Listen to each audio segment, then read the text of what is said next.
So ayun mga kamote riders, eto naman ang panibago kong video. Bali ang motor ni pare ay Mio 125. Salamat kay kuya at pinagkatiwala niya yung motor niya sa akin. Bali yung problema ng motor niya ay walang preno sa ulihan. Ayan oh, kitang kita naman oh, hindi ko makagat yung preno niya sa ulihan. Bali naputol yung cable ng preno niya kaya hindi ko makagat. Kaya sinabi ko kay pare bumili na lang siya ng panibagong cable ng preno dun sa motor shop. Mura lang naman 180 ang isa. Bali yung isa pang problema ng motor niya ay walang high beam. Low beam lang ang gumagana sa motor na yan. Tapos yung pangatlong problema ay walang busena yung motor niya. Wiring lang naman ang problema dyan. Pero ito troubleshoot ko muna para malaman ko anong talagang problema ng motor na hindi gumagana yung high beam at busena. Ayan, ipapakita ko muna na hindi gumagana yung busena.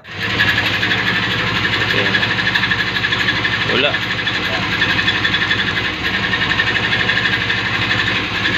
Okay, oras na para ayusin yung motor. Siyempre, unang-una kong gagawin ay babaklasin ko muna yung mga kaha. At tatanggalin ko muna yung side mirror niya para matanggal ko yung cover ng headlight. Simula pa lang, pinagpapawisan na ako. Wala kasing hangin. Okay, natanggal na rin yung side mirror. At ayan na nga yung may-ari ng motor. Nagtatanong sa akin kung anong dapat niyang bilhin sa motor niya. At ang sabi ko naman, huwag ka munang bumili at ito troubleshoot ko muna. Diyan kasi malalaman yung problema ng wiring pag na-troubleshoot na. At nagpatulong na ako sa kanya para matanggal kaagad yung cover ng motor niya. So ayun guys, bali ang problema ng motor ni kuya ito yung pindutan lang ng busena kaya pala walang busena kanina. Ito oh, lilinisan ko lang to kasi medyo may kalawang. Ito. Paparanig ko sa inyo kung talagang gumagana yung busena. Ayan.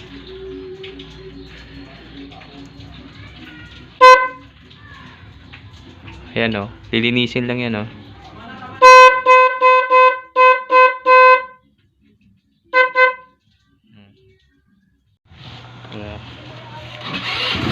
Hay mo nga, hay mo.